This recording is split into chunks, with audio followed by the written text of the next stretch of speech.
Okay, hello, I'm with Scarra. Hey guys. Okay, so we're going to do one of my Grilled interviews. When I looked back on your career, the placings with Dignitas, the interesting thing was, I noticed there's this weird pattern that almost runs through your whole career, where when you go to a big North American LAN, you almost always beat CLG the first time you play them. If there's a lower bracket, you usually then lose to them, and then you always lose to TSM as well. And this weird it's like the same versus the two teams each time. And I know some of the CLG players even complain about it, because they always felt like the reason they couldn't beat TSM is because you kind of always took one of their tournament lives in the upper bracket. Did you notice this weird pattern that always continues? What do you think it is? Why does it always go like that? It was normally because like in every tournament we went to at like the start of my career, like the 2012, 2011 period, was a period where, like, to be honest, the league was pretty unexplored. So we'd have these like ridiculous strategies. We go into each tournament with one strategy in mind, not even multiple strategies, like one or two strategies, and our strategies would pretty much be unbeatable. And it would take a couple games for teams to catch up on how they play against it, and to be honest, some teams just couldn't. And so what ended up in a lot of tournaments would be like we would introduce something that in the first set of games against CLG, and we would just like, after that one game, after we beat them with it, it would just get banned for the rest of the tournament. And so we really had like really bad prep after our first strategy got banned. I feel like, that could be attributed to like us being new to the scene and us like not really understanding really what was required to go into the top two, top one of tournaments. Like we could consistently place top, like number 2 or number 3, mainly number 3, but couldn't really break that top 2 sphere. And it was really just because like a lot of times we I felt banked on gimmicks or banked on like just one strategy, and we really didn't prepare well at all until like the recent year in LCS.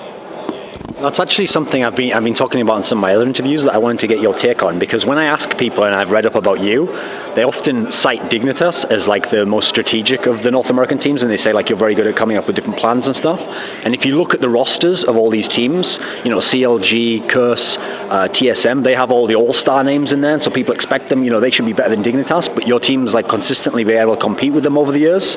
And so people obviously put that down to like better strategical approach to the game.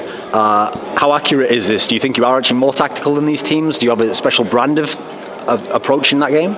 I think a lot of the players on my team are very smart. Like they think and understand the game outside, even like what common pro general thought is. And can you give an example of that? For instance, just knowing specific like how to do matchups or how to play against certain champions. Like for instance, if you're 1v2 in a Lulu lane, you can use, a lot of times you can bait the Lulu to Q you inside your creep wave to shove the wave back in case they're freezing. And that's something that's just like, I don't see many people do. And it's something that like intrinsically like 3 or 4 of my players already know how to do. And it's something that I was like, what? I don't know how to do that. Like, so I learned from them, and we all kind of learn from each other when we find something that's very interesting. And so I'm very lucky, I guess, that I just have very strong strategic minds, and minds that not so much are very like smart, but can prepare very well for events. And I feel like the LCS format really helps us because we can prep out each of these games pretty well.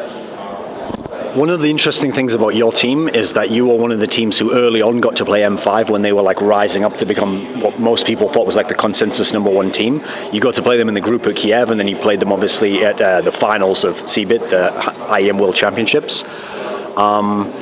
I know some of the North American teams sounded, when M5 was on top, like they were a bit skeptical, like they thought, oh no, their style will be figured out really soon. They were kind of like downplaying it. Do you think M5 at that time was like the clear-cut #1s? Like, how did you got to play against them, so what was the experience like for your perspective, you know? I think at Kiev, M5 was like obviously top world contender, like no question. But at the time, we weren't really sure whether or not they were that good.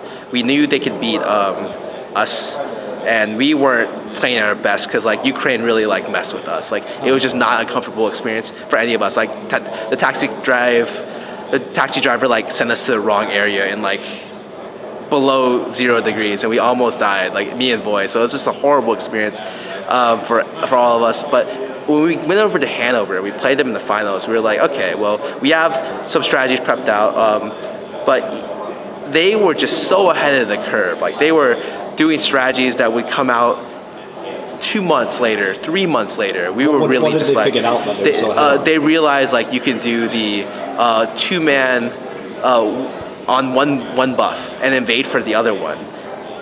And then they would just TP and use that Urgot solo to be able to beat our bottom lane 1v2. And at the time, we were just like, no one's ever done this to us before. We were like our mind was like just blown. We were like, wow, this team, because at the time people were like, well, it's gotten pretty stagnant. Like, you know, like not many people are testing these stuff in NA. And then we saw that and we were like, they're God. Like, they're just so good. And it was at that time that I was like, yeah, M5 is like a beastly team. Like, I knew after playing them, I was like, sure, like, we made a really big misplay in bans and picks. Like, we gave them Shen in one of the games, and that's just like, at that time, he was the undisputed best pick in the game. And for some reason, we had just a really bad strategy on that ban pick phase. But on both games, we got severely outplayed. And especially the first one, I just got completely stopped to the ground just because their support and their jungle just like camped me middle. It was the first time I've ever experienced such a hard camp.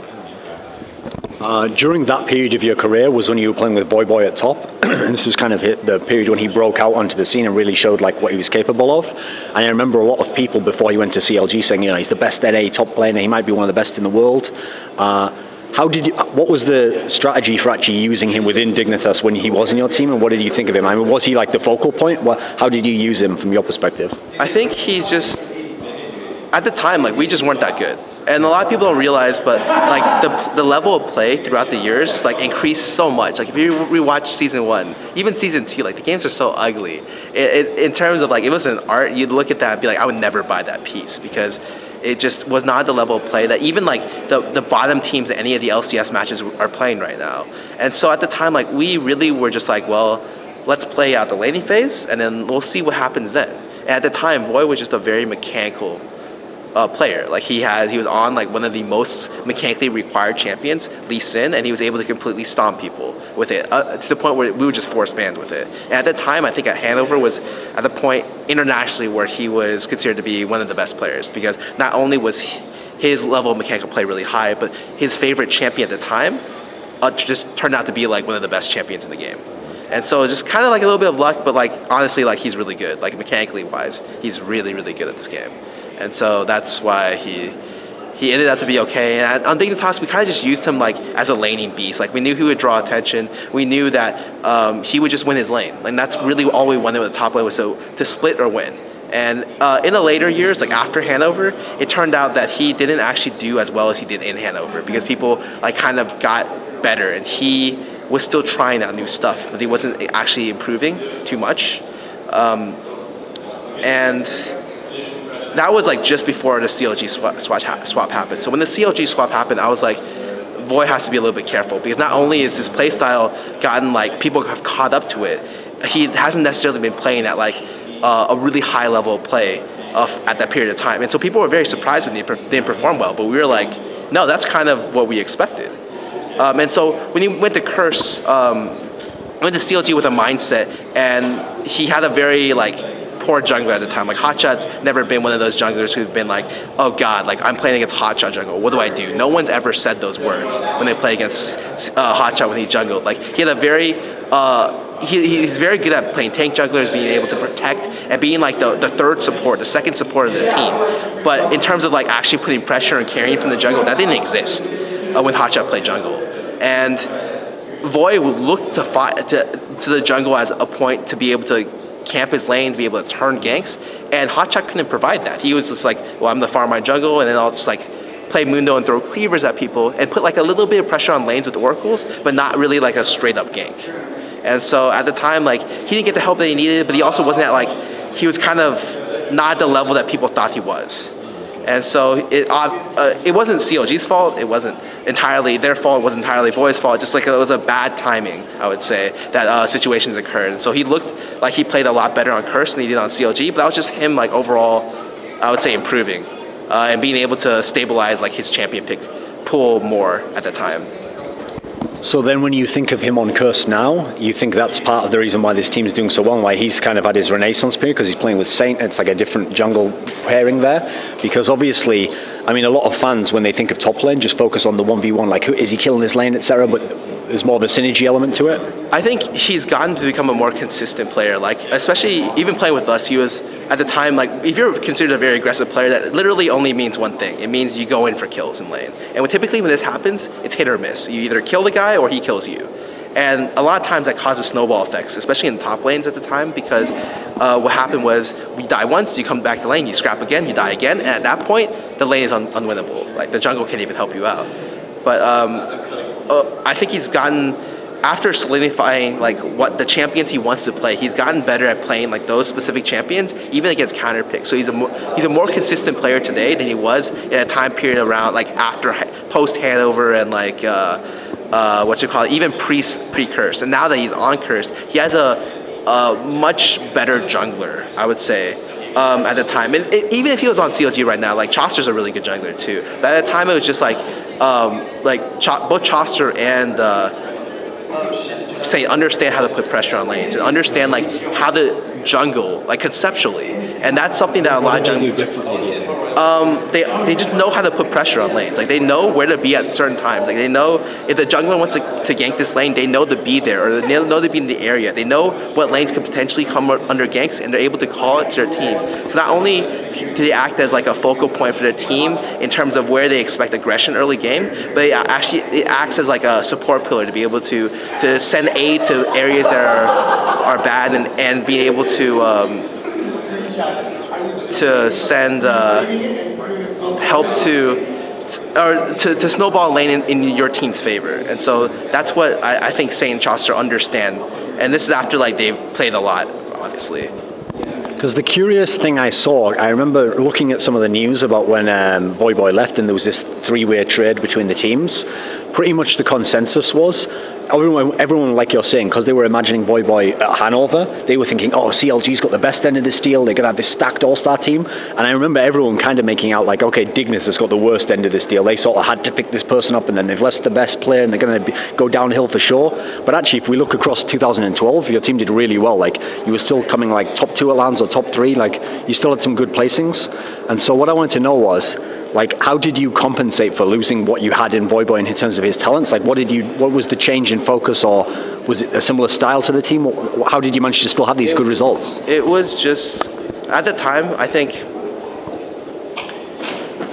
people just like, a lot of times the fans don't really see what's behind the scenes. So when you see like fan response or like general opinion response and all these forums, all these message boards, they really don't see, they don't know what like teams know. So off the trade, we already knew like, okay, well, the trade came out okay, like we lost Void, but like we could deal with that, because at the time I think he had really he had problems with like communicating as well, and everyone did at this time. Like I'm telling you, people were bad players at this time, and everyone has improved in their communication. But at the time, like I remember we were playing some qualifier, and it was just a real struggle to communicate well with our top lane, because we were going through like a bunch of like controversy, and he had just told us he was leaving the team, and we were like, whoa. We had no idea. Like this was like a couple days in advance, and we were just like, what do we do? Like, it was in the middle of a qualifier. We lost the qualifier, so like it was kind of just, people were like on edge, and then we had to find a new top laner, and this is where we were like, we have to find a player who's very mechanically skilled and is able to play roles, and we went with Crumbs. Crumbs is like, okay. We knew he was mechanically talented, he was good at jungle, he's good at top, we knew he could work. And typically if you're a good jungler, a good top lane, and you can alternate between the two, he also played like mid lane, like he's gone all over. Like and typically when you play multiple roles, you understand the roles and you're good mechanically, and that's really what we want in a new player, because you can't teach a new player how to have better teamwork. Well, you can. No, I'm sorry, I should restate that. You can teach a person how to have better teamwork, but teaching a player mechanical skill is impossible. They have to come into you with a base of mechanical skill, and they can expand on that. But coming in with like a low amount of mechanical skill, but with high levels of like communication and stuff like that, don't actually matter, because it's just like there's only so much you can build off that. And so it's anytime we find a new player for a new role, like say for instance, we just got Kiwi Kid. He's completely unknown. And for the most part, he's probably one of the best top laners in LCS right now. He didn't do too well against Gambit. He knows the mistakes he did, and like we all like went over the games already, and like that was kind of bad, like of us to be able to make that many mistakes. But so far, I think he's performed excellently, and he's a player that all we knew when we were coming in, I was like, he used to play Han. He's mechanically really good. He plays AD carry, and he played middle. And we went in for a role he didn't even play. And so we tried him out with a week of practice on top lane, saw that he had potential and went with him. It was a little bit of a risk, but we thought we could train him to become a better player. Like he can learn with us. And so far, I feel like that's paid off for us in dividends. So in 2012, you were one of the North American teams who like took a chance and went to Korea and tried to compete in the OGN tournament there. Didn't do very well, but you got a chance to play against, Najin, Sword, Frost in official games. I'm sure in practice you must have scrimmed these teams, etc. Were you a guy who, as soon as you got there, you were like willing to accept, okay, these Asian teams are amazing, like they're better than we are now, they're doing things that we aren't doing properly? Because I know some of the teams, TSM in particular, they were like very slow to kind of admit that the Asian teams were better. I think they kind of thought like, oh, well, they might have beaten Dignitas and they might have beaten CLG, but when they play us, we'll have the better of them. What did you think of this? Let's just say this, when we first landed in Korea, we lost every game for 3 days. Literally, our win record for the first 2 or 3 days was like 10%, maybe less. It got so bad, like we would lose against the A team, and then we would lose against their B team. And then we were just like, oh my God, like these guys are so good. And then we were just like, come on, let's like, we got this. Like, and so when we finally got positive records against teams, we were like so happy. This like happened at like the end of the first week. We were like, wow, like we could finally like do well. And then against these teams, and then it was just like we knew they were good. Coming in, we knew this was a place we had to be to get better. And we practiced so much. Like it was like 12 to 12, like even harder than the current schedule here, because it's like impossible to find time slots as strict as those in Korea in NA. And so doing 12 to 12 there, we were like, wow, like all these players are so incredible. Even the level of solo queue play is like, people are incredibly talented. Mechanically, they're so good. And then we were just like kind of blown away at the level of play. And eventually, like we caught up, like we were able to take pretty much, we went positive records like all of last week going into most of the teams. I think we played Zenix Storm and LGIM the most of any team, and Zenix Storm's V team, which was Tempest Storm, were the 3 teams we scrimmed the most. And we had like, that's why I always like cheer for those teams whenever I see them at events. But we like, obviously they deserve a lot of our credit for getting better. And although we didn't perform well at OGN, like we would have been a lot worse of a team coming back from Korea. Like it was an investment that paid dividends in ways that wasn't really quantifiable immediately. Like people couldn't be like, well, how much better on a level of 100 units did you get from going to Korea? I couldn't be like, well, I got 20 units better. Like that doesn't make any sense. But they taught us how to play like level 1s. Because by far our level 1s in NA were garbage. They were shit. Do you think there's a reason why that is? You have to be able to take risks. If to come out ahead in level 1s, you need to be able to take risks. And in season 2, there were so many more opportunities to be able to take risks and come out ahead. In season 3, there's a lot less risk involved because you can start with so many more wards in season 3. But in season 2 especially, like most teams only started 2 wards on the map. And you have to be able to play the level 1 very, very intelligently. And so we didn't really quite get the full depth of it until we went to Korea. We're like, wow, we were losing 3 buffs a game. We lost 4 buffs in one game. And that's like that. I don't even know how that happens. Like even thinking back on it, we're like, how did we just lose both reds and both blues at level 1? We had like, it was incredible how much we lost our level 1s. And then we finally got better. We were able to contest the level 1s. We were able to just like beat them straight up. But even like back, the new jungle, like I said, the level 1s are much different. And so I would say both the games today, Gambit outplayed us. In terms of like conceptually, they outplayed the level 1s much better than we did. And that's a lot of the reason why we end up losing games, both the games, because our level 1s just were not at their level. And that's something we learned playing against them. Like we're very happy to play Gambit. Like it sucks to lose. Like we hate losing. No one on my team likes losing. But I'd rather lose now than lose and get better for not just the LCS but for the World Championships than go later and like regret being like, wow, like these teams are just so much better than us. Like I feel like there are a lot of areas where we played better than Gambit and in our series against them. And which can you think of now?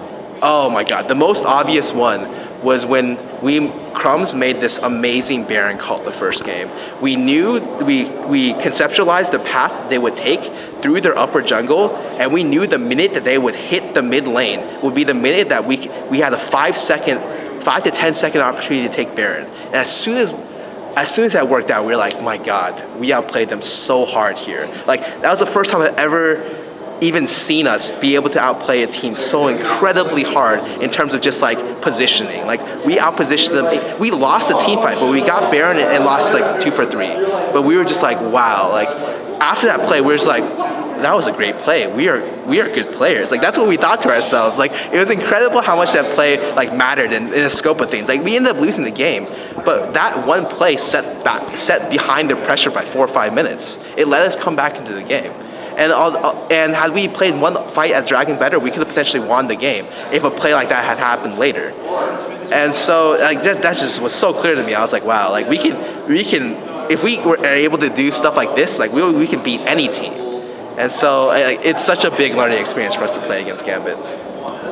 Because the interesting thing when I think about your time in Korea is that, okay, you were there and CLG was there as well from the NA teams, and it seemed like both of your teams had a similar experience. Like, you went there thinking like, oh, we're probably pretty good, we might be able to compete here.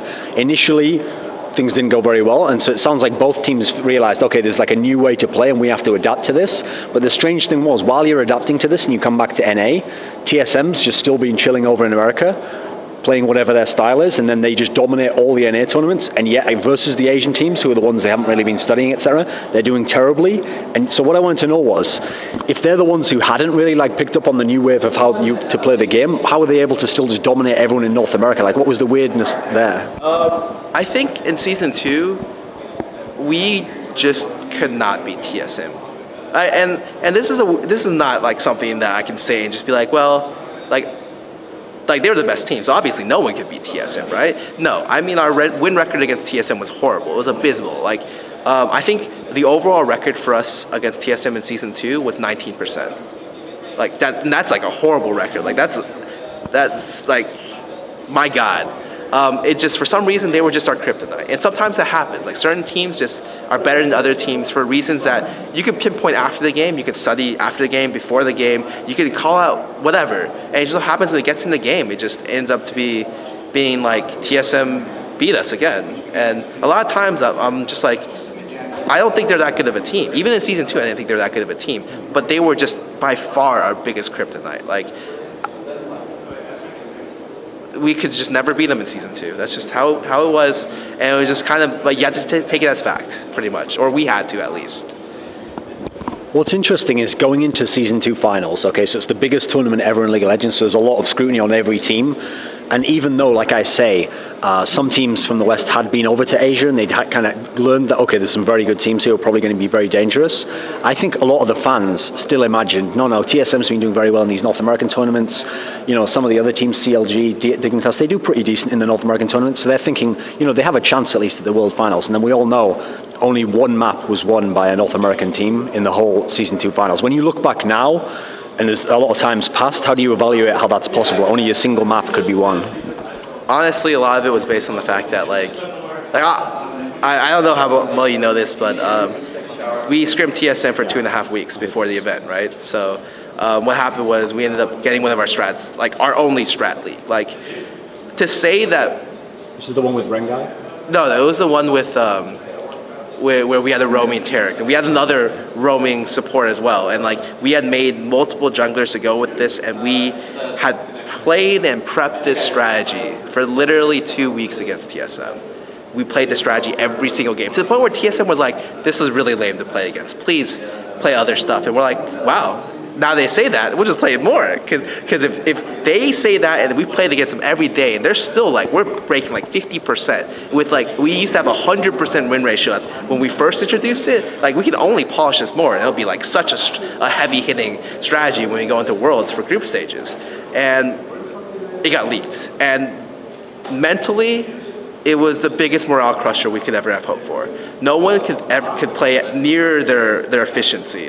We were all playing at maybe sub 50%, and we just lost every game. Even against Saigon Jugglers, we lost. It's not to say that they're a horrible team, but I would say easily that the NA teams there outclassed them, and they were considered to be heavy underdogs. And we lost against them because we just weren't there. Like, it affected us too much when our strategy got leaked.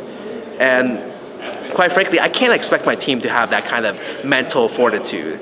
And so we've learned from it. Like, I think right now, like, we can, if that thing happened again, we wouldn't lose like all of our morale. But at the time, like, I can't expect my teammates to be able to handle that. Like, they have no experience in that. No one has experience in that. And not only did that leak crush our team's hopes and spirits and stuff like that, it also made TSM play worse, because Dyrus also played at like a really low level, and it caused a lot of unsettlement in TSM as well, to where their synergy wasn't as good either. So not only did they mess up our team, I feel like they messed up their own world chances as well. Like, and I'm not gonna say had that not happened, we would have won Worlds. I think that's really unrealistic, right? But I think had that not happened, we would have NA would have definitely taken more than one map.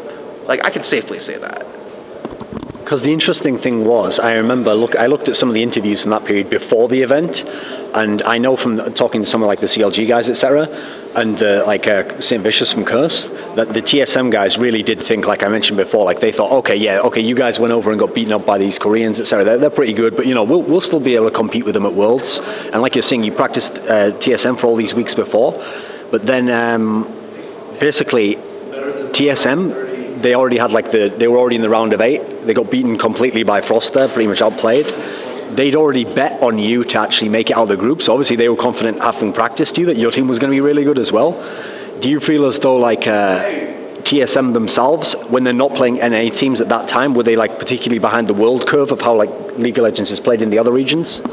I think TSM has always been a team that's had like a very specific play style. They have something that they've worked on throughout the years, and they've slowly adjusted it to work in the current meta. And it's just like, whether it be champion picks or whatever, they do typically the same thing every game. And so when you play against TSM, like they evaluate how well you are based on how well you perform against this like really streamlined strategy that they've been playing throughout. So they like they knew we were good because we could beat them consistently with our strategy, even after they've seen it. They knew, like, way in advance. They're like, we can't pick, like, these 3 junglers. We can't do anything against this team if they pick these champions and do the strategy. We were just like we knew it would work out, but yes, like, obviously TSM underestimated other regions, but I feel like a lot of it's just, like, how their team works. Like, their leader, Reginald, for instance, he's the kind of person who, to gain confidence in his play, he has to be able to say, like, he's the best. And like, you can't really fault someone for that. Like, a lot of sports players are like, I'm the best at this profession, like I do this the best, and that's how they gain confidence and how they play better. And so I'm not going to fault TSM for thinking they were better than Asian teams at the time, or even if they were better than Asian teams, like thinking like Asian teams were trash, because quite frankly they play better if they think they're better than the team they're playing against. And so that's why every time TSM goes in the tournament, not only do they have like typically a lot of confidence, but they're typically like they say a lot of shit as well. And I don't hold it against them now, but it wasn't really obvious when they first did it that that's exactly what happens like in their minds. Being as you've practiced against them so much, and they have this really terrible record versus Asian teams, is there something in particular about their team? Aside from the things we've already mentioned, like for example, let's say we talk about Reginald now, okay, so in the mid lane matchup, is there something that the Asian mids do versus Reginald that like he's not prepared for, he hasn't found out a counter for? I mean, if he's playing for someone like Rapid Star or Ambition, like how is it different than if he plays like you or, Bigfatlp? Typically NA mids haven't reached the level of like international like quality, and so even like me per se, Reginald or whatever, like I have like the highest KDA and LCS, whatever, that means nothing. And Jackie's considered to be like one of the top NA mids. I don't think any of them are at an international level. They are not as good as like the top 1 and top 2 from Europe, from China, from Korea, even from like maybe Taiwan as well. Like I feel like overall the level of mid play in NA is like generally pretty low, for factors that some are maybe like a little bit obvious, but some are just like, I have no idea. Like I have absolutely no idea on some of the reasons. And so like when Asian teams play against TSM, like they just better at middle. And so a lot of times Reggie makes aggressive plays, like he all-ins at level 1 and level 2. And a lot of times he can do this because the other player doesn't understand the damage that's coming. And against age like better mids, they're just like, okay, so this is gonna do this much damage. I'm gonna ignite you and auto attack you back inside my creep wave and I'll kill you. Or I'll trade. And a lot of times people won't do that in NA. Like a lot of times people just don't understand how the mid lane's played or how the match is played or how much damage something does. And so they'll run away or they'll flash away. And so like, not even if they just run away, they lose a trade like by a horrible margin at like level 1, level 2, and that sets the tone for the lane because he's able to assert dominance and just keep it there. And that's kind of just how Reggie plays. And in terms of like general when Asians play against TSM is, like I've said before, they take one strategy, streamline it for the meta, and that's typically what they do. TSM notoriously is a team that's easy to prep for.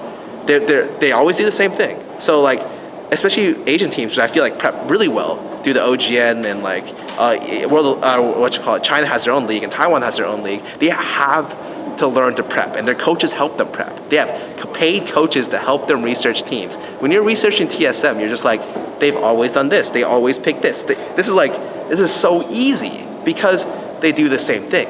And while they can beat teams in NA because they're just so good at performing this one strategy, against other teams that are on equal ground or better, they look at the strategy, they're like, this is how we break it. We hit this edge, and this edge, and we'll see what crumbles first. And it just so happens that when they play Asian teams, they just get crushed because their play is very stagnant. And it's always typically been that way. I mean, this brings up an interesting topic that I've actually talked to a few other people in interviews about, which is that when I looked at some of the different teams, okay, so you're saying TSM essentially has had like a very similar style and you kind of know in advance what it's going to be, but it works against NA teams. But when I think, for example, on the opposite side of like CLG, for example, they often try to have like a lot of weird strategies or weird things they've thought up that might work once or maybe they don't work at all. And so these are kind of like the two extremes that you get when you're having a strategical approach, because you see it in real sports. Like a good example is the NBA. In basketball, both teams know almost all the other team's plays and their own plays. And so we kind of know before the game what each of us is going to do, but the idea is whoever's better at executing is going to win the game on this sense. Now, you can have the odd play thrown in that's like a weird one that no one's seen before, and maybe it'll give you like a little surprise factor, but there's also obviously going to be the really negative side to it, where because you haven't practiced it a lot or you haven't used it as much as your standard plays, it's not going to work as well. It's not going to be executed as well. So being as you're someone who's kind of like a tactician, a strategist, and you've looked at a lot of the NA teams, like what do you think the balance has to be between having like some trick players up your pocket and having like the bread and butter plays that we're going to do this the majority of the time? What's it like in League of Legends? Especially for NA LCS, you can do trick plays all week, every week. If you're really into it. The reason why trick plays weren't effective in NA before is because, like you said before, to be able to perform trick plays, you have to practice them. And typically, just the scrim hours in the day for NA were just really bad before LCS came out. So let's say each team scrimmed 4 hours a day. And that's standard. Like, we would try to push it to like 6, and that was just like very rare. And so we'd scrim 4 hours a day, and we'd be like, so during this 4 hours, we practice. What do we want to practice? Do we want to practice cheese that could work in very specific situations if we're like blue side and like they pick these 3 champions? Or do we just want to play standard and see what happens then? And so almost always the better choice is to play standard because you learn much more in terms of like teamwork and synergy and all that. But in terms of Asian teams, 12 hours a day, they got a lot of time to be able to like, let's play cheese. Let's play cheese against this team. This team. They have really high-level opponents to be able to perform cheese against in different regions. So they're able to perform cheese that their region, no one in their region should be able to even see. So they can hide their cheese, they can perfect it, and they can just bring it out. And that's why a lot of times you'll see these interesting plays from Korean teams. And I know when I see some of the plays, I'm like, they practice that tens of times. No question they practice that tens of times. And when I see cheese brought up by other teams in NA, sometimes it fails. And you're like, well, that was sloppy. Like that didn't work out too well. And typically that's just because they played it only like a couple times, a handful of times, maybe only 10 times. And that really doesn't let you see like the full picture of like all the counters and all of its strengths and weaknesses.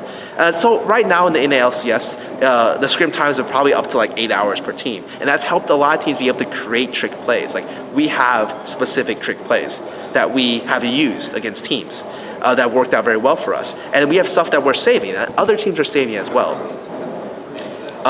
And these trick plays only are going to look more polished as people put more time into it.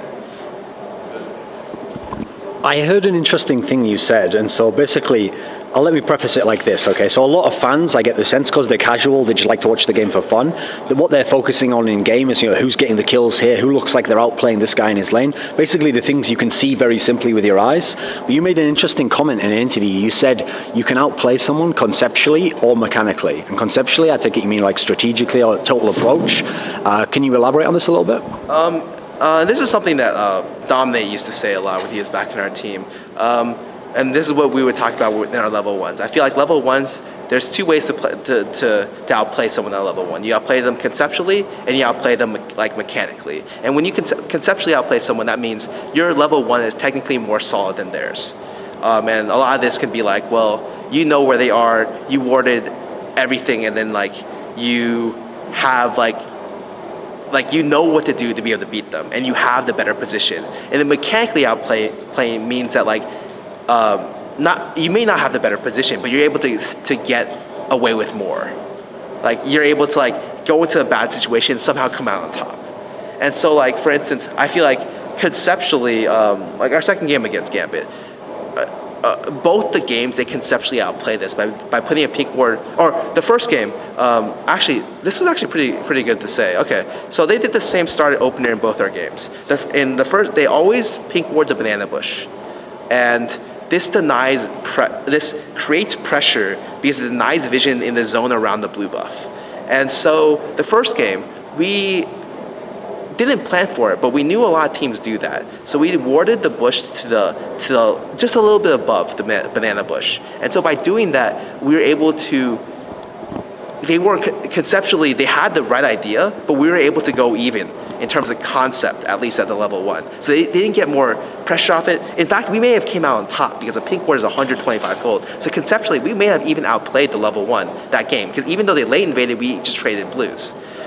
So that level one didn't go too badly. But the second game, we warded our banana bush instead of the bush past it, and they pink warded it. So they conceptually outplayed us because they strategized us and they denied the vision in the area. So we had a lot of fake pressure in the area, and we weren't quite sure what they were going to do, which caused all of our lanes as well as our jungle to perform incorrectly for the first minute. And that pretty much lost us the game, just like that one pink ward. In terms of your individual matchup when you're mid lane versus another top mid laner, I mean, we've talked about Moscow 5, your famous games against them. Early on, when you played against Alex H, what was so difficult about playing him, and how has like that matchup changed for you over the years facing him? I honestly don't even remember. Like the first time I played against Alex, I was like, wow, this guy last hits really well, and that's typically what like every top mid laner can do. And so at Hanover, really, typically when we play each other, it's never been a 1v1. We play each other, and then Diamond Prox ganks me at level 2 and I die. And I'm just like, what just happened? Like, that happened at Hanover. I was playing Mordekaiser versus Karthus, and then he just absolutely crushed me. Like, Diamond Prox came out of the jungle with Ghost Pepper at level 2 and smashed my face in at like level 2. And after that, it's like, it's not even an even lane anymore. Like, I can't play from a behind position at that point. Because Diamond Prox just put so much pressure on our jungle as well as on our mid. I wasn't able to play it out correctly. Even in our games against Gambit here at MLG, we didn't even really play it well. Like the first game, I was Diana versus Kale. That's a bad matchup for Diana. That's a really bad matchup. I picked that matchup because I know what to do in case I fall behind. So our level 1 played out incorrectly. We were unable to do what we achieved or we wanted to do, and I started. Typically, Diana wants to start the lane out with XP. I started with no XP, and behind the lane, Alex was ahead 2 or 3 melee minions before I got to lane. If you are ever behind in that matchup as Diana, you can never lane correctly against Alex. So all I had to do was I pushed the wave, and I would just take jungle camps constantly. That's the only reason I was able to even stay in the game, because Crumbs was able to make plays bottom, and I was able to take the rest of his jungle. And so I was able to recover from a bad counter pick. And the second game was just like, I didn't even lane against him. We sent Cutie against him. Cutie was up 20 CS in a 1v2. But that doesn't mean he's a bad player. It's just like he got 1v2'd, I got 1v2'd. Yeah, I lost my 1v2 because Ghost Pepper took my blue. And he just outplayed like the whole game because of that. And so I've never really actually laned 1v1 against Alex. Like, it'd be nice. I really want to play against Gambit, right? Because playing against teams that aren't Gambit now like feel uneventful. Like I don't feel satisfied like for instance beating GGU just now. Like the game was really boring, and I was like, well, we really can't learn as much as we could playing against a really top level team. And so like playing against Alex is just like, it's never really come down to like who has a better mechanical skills 1v1 in an even matchup. That's never happened before. I feel like he's a better mid player, but I've never been able to even confirm if that's true or not. In terms of, to get your take on another mid player, a good one, being as you're an expert on the North American scene, would be to ask you what you think of Bigfatlp, because when we did my research, if you look early on, people are like raving about this guy in the early days of CLG, like he's amazing, he's the best mid player maybe in the world, etc. They're saying he's so good. Then as you go further through CLG's period, then he's getting more and more criticism, and then towards the end, he's getting a lot of criticism. People saying he couldn't win his lane versus any of the top teams, etc. Like, what's your perspective on what his strengths were and like what's happened in his career trajectory? I think GG was a really weird player. I think at the start of season 2, he is bar none best mid player in NA, like one of the best, up there with Reggie for sure. And it was because like he was ahead of the curve, and so I made the same statement about M5. Like their strategies were like 2-3 months ahead of the curve, and that's what GG was. GG was 2-3 months ahead of the curve, and then everyone caught up, and that's what's really weird about League of Legends, is that people will catch up to you if you're not watching. And at the point, people caught up to GG and then ended up overtaking him. What was he ahead in before, do you think? He was like just so much better at team fighting than other people. And people realized how to take advantage of his laning phase. His lane phase is very passive, he just farms. But he can't last hit that well. And so to take advantage of him, all you had to do was be able to play either CS better or just be able to put more pressure on him than he could put on you. And it was just really, really possible because he wasn't able to play the lane out typically a lot of times correctly. And that's just like a weakness of his, right? Like, I'm not saying he's a bad player. Typically he caught up toward the end of the game by being able to play a flash farmer to caught up in CS, as well as being able to position better than other players in team fights. Like, he was able to perform his job in team fights very well. It's just his laning phase was like what cost him games sometimes. And in the end, people were able to really abuse the fact that his laning phase wasn't that good.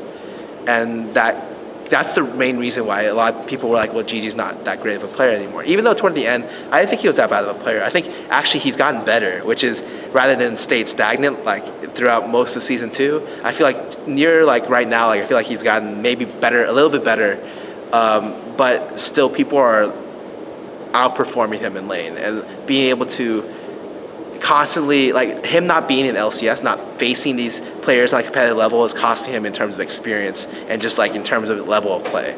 And so the longer he stays out, the more harder it'll be for him to be able to come back to a very competitive level. So CLG at one point in time was the best North American team. Then kind of TSM took over. The weird thing about CLG when you look at it is, if you count their whole history, they've had basically almost the best player in North America, or like second best at every single position as you go through the whole of the year. So you start at the top with Hotshot, then they had Voyboy after that at the top, then they had SaintVicious, then they had Bigfatlp. Chauster as a support, obviously coupled with Double Lift, was this amazing bottle lane. So they've had all the talent you could want, essentially. Could have gone in a million different directions in how they structured the team and where the focal point of the team was. And yet, when you consider that, their actual success has been a bit underwhelming since the early days when they were on top. I mean, obviously, it's kind of a cliche now to say that it's not in League of Legends just about stacking your 5-star players. You have to have team synergy, you have to have a very specific approach and team players, etc. But what is your take on what went wrong with the approach that CLG went? I mean, was there really like a period where if they'd just gone this way, they would have been the best team again? Or has it just been the wrong approach throughout, do you think? I feel like CLG is a really weird team. Like, they evolve differently than other teams. I've already made a comment about how I think players evolve over time. Like, they get better over time, and I certainly, like, I feel like I've gotten so much better since season 2.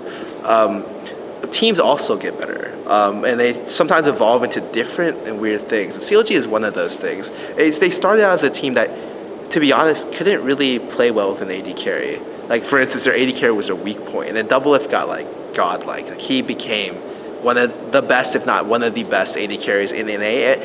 maybe arguably the world. Like, I still feel like he's one of the best straight up 1v1ers. I don't think he'll ever lose to anyone. Like, he's just like mechanically like such a good player.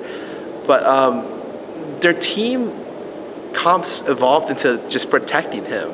And so Doublelift said this in an earlier interview where his team runs the lowest amount of threats you could possibly run.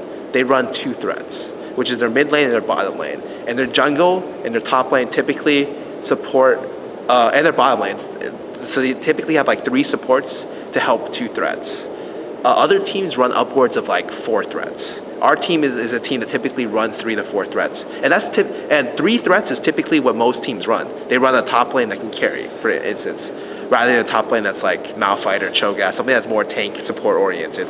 And so it's weird because CLG is a team that has never been able to run 3 threats correctly. And when they play against teams that really realize how to abuse this, it's like, well, how hard can their 2 threats carry? If their 2 threats can't carry as hard, then there's a problem. And so that's why you see like CLG specific playstyle being completely different than other teams, because they can never run more than 2 threats. The most they can run is like 2.5, which is Chauster from the jungle runs like a kind of carry jungle. But for the most part, like the fact that they can't run multiple threats is kind of hindering their team in certain aspects.